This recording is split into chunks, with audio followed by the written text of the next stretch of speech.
how to get 100% performance results from PageSpeed Insights. We'll focus on performance and accessibility, best practices, SEO, and all that stuff.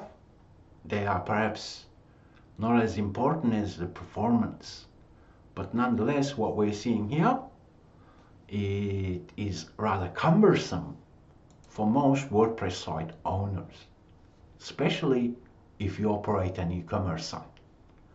But although you may not be able to achieve 100% score, you'll still benefit from this video session, okay? So let's dive right into it. How in the world did I accomplish this? If you're using Google Search Console, Core Web Vitals report, and PageSpeed Insights, think it as one thing. So if you're using Core Web Vitals reports in Search Console, first place to look is at the poor URLs. And if there is any poor URLs, you have to fix them, or else it's costing you website traffic, because the performance is part of Google ranking factor. So let's dive right into it, because I want to share great tips and insights for rank your followers. Your web server, that's the first place you want to double check. Moving your WordPress installation to a better web hosting will make a huge difference. How do you do this test? All you need to do is look at some of your competitors and just use command prompt and ping your server and ping your competitor server. In this example, the first ping, the server responded in 267 milliseconds, and yet a server on Crazy Domains, it responded in 35 milliseconds. If you operate a local business, especially if you're in Australia, do keep in mind Crazy Domains does have Australian servers. But what if you have a target audience globally? If that's the case, you want to use content delivery networks. Popular one is Cloudflare. It's a free option for one website. This could bypass the server issues as well, okay? As in server performing issues. So if you can, find a better web host, faster server, then you want to focus there first. If you say, you know what, I want to keep my server because my target audience is based globally, then consider content delivery networks. Okay, so then, since we're talking about WordPress, some themes are better in terms of coding, performance, and so on. Whether you're using the popular free version of a WordPress theme, or whether you're using a premium one. What you want is, you want to double make sure the theme that you're using doesn't cause problems, because it's very easy to update to a different theme because you're using WordPress. Understand the importance of that, because changing the style, the design for a WordPress site, it will only take you 3-4 clicks. So double check the theme that you're using and ask yourself, is it cluttered? Is it too complex? And you want to simplify it. Then you want to look at your plugins. Understand the fact that each plugin that you're using on your WordPress site is burdening your server load. So now let's dive in. Let me show you a bit more technical tips and insights that you can consider using. Let's go to File Manager where our WordPress site is installed at. Usually it's public_HTML. What you want is you want to look at the error logs and you want to double check the error log, because if a plugin or a theme that you're using is having problems with its coding, that means each time someone visits your website, it's going to have the same problem, and that's terrible in terms of performance.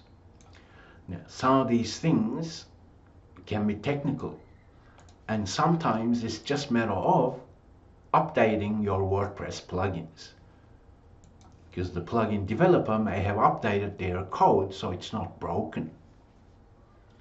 Now, once you analyze this, make a backup of this file. What you can then do is actually select everything from the error log and delete everything so it's empty, and then upload the file back to the server. Upload the clean one, because over time this error log can become heavy, and if the plugin or a theme that you're using has errors each time someone visits, that means the server has to record that in error log. So you want that file to be as clean as possible. Okay, here we have settings. You want to show hidden files. You have .htaccess file here. Each WordPress installation will have this file generated, but sometimes you'll end up seeing code here. I'll actually show you an example from my local computer to see what I mean. As you can see, that mod rewrite that is needed for WordPress to load. And if yours is not first, let's say yours was towards the end of it, because some installations put that code towards the end of .htaccess file. What you want is you want to cut that out from the end, and you want to go to the top and make sure that is there first, because you want your WordPress site to load first. Okay, what else can I show you? There is a file called wp-config.php. This has your database information. Each time someone visits your website, it has to connect to a database. But that file will have a lot of comments like this. Everything in orange, they are within PHP comments. You want to delete them. That you can easily do. It's a bit of a tedious work, but at the end you want that file to be as clean as possible. If you do have the technical skills, do keep in mind you can use regular expressions to do, bulk cleanup. Also, in that file, wp-config.php, you can see it requires another important WordPress file called wp-settings.php, and that is within your installation here. So you can download and then right click, edit. And as you can see, there's a lot of comments here. So you want to clean that file up as well. Do keep in mind, each time WordPress updates, the comments will be back. So perhaps 5-10 minutes each time you make updates on your website, you want to clean these files. Surely it's a tiny optimization method, but nonetheless, when you combine everything, then you'll have better scores in PageSpeed Insights. So let's continue. I'll show you a bit more insights. Now, if you're using Google Fonts, there is a better way to load them. You can use speculative optimization techniques for Google Fonts as well. You can also use display swap. What does that do? If you're using external fonts or Google Fonts, the browser will try and load the default system font on the visitor's computer, and it will swap to Google Fonts after the other things load. Also, header.php file is usually where the codes are inserted. Ask yourself, if you do have the technical skills, you may be able to move certain code from the header.php into the footer section, especially when we talk about scripts and so on. Let's imagine Facebook pixels. Ask yourself how important it is to load first. If it's not as important, then you may be able to move certain scripts into the footer section. Now, let's dive more, because I want this video session to be one of the best WordPress SEO tutorials on YouTube. Let's do something like this. Let's press on F12 on our keyboard, and let's look at this blog post featured image. The featured image is in the image that you show in the main content area. It should not be lazy loaded. But any image that's below the fold, what you can do, you can use browser loading lazy directive. That means that image will not load unless the visitor scrolls into the view. Okay, so you have these very easy image loading techniques. You should 110% lazy load images that is below the fold, but don't lazy load the image in above the fold area. And you want to double check the mobile as well as desktop view to see what is in the main content area depending on the visitor's device. Now, since this is WordPress, and if you do maintain a YouTube channel and you are embedding YouTube videos, then there are plugins that allow you to take the video load off from the page load cycle.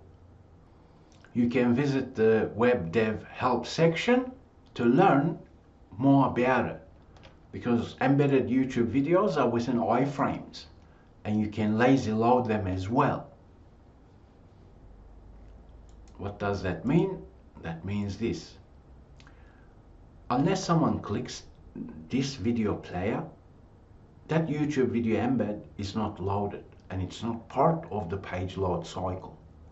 It's only when they click, that's when the load happens. I know that's one extra click in user interaction, but you know, you have to weigh up user experience to page load as well. It's in page load times. So you can lazy load images, you can even lazy load video embeds as well. And if you're using YouTube embeds, you should definitely use lazy loading for them as well. There are many plugins for WordPress that will help you to accomplish that, because ideally you want better performance results, and something like this is perhaps a bit of a challenge for most WordPress site owners. Now, if you rewatch this video, you will see that I have shared with you great tips and insights that you can easily implement. Some things can be difficult and technical, that's okay. Then depending on your resources, you may hire someone perhaps, let's say, to fix plugin or theme errors. Now I want to show you a couple of other methods before I close up.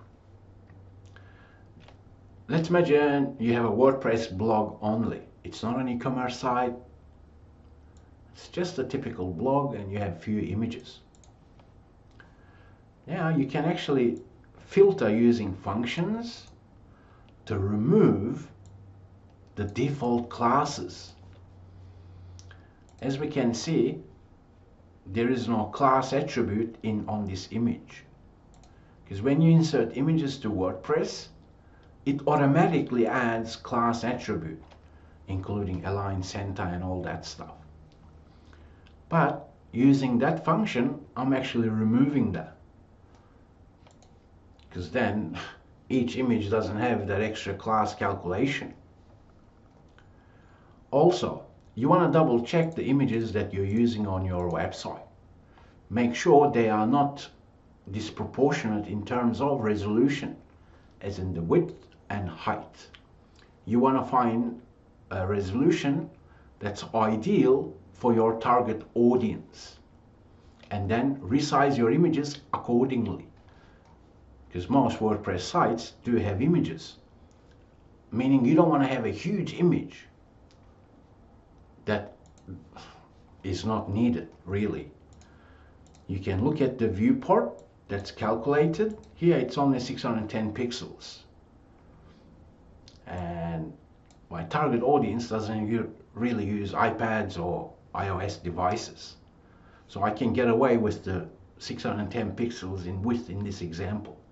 But if my target audience were using, let's say, iPhone, iPad, then I may go with, let's say, 900 pixels to cater for higher pixel resolution, okay?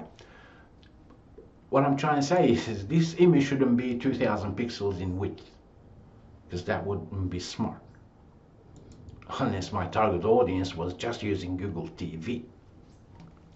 So when you adhere to these insights, do what you can, then you will 110% improve the performance of PageSpeed Insights results.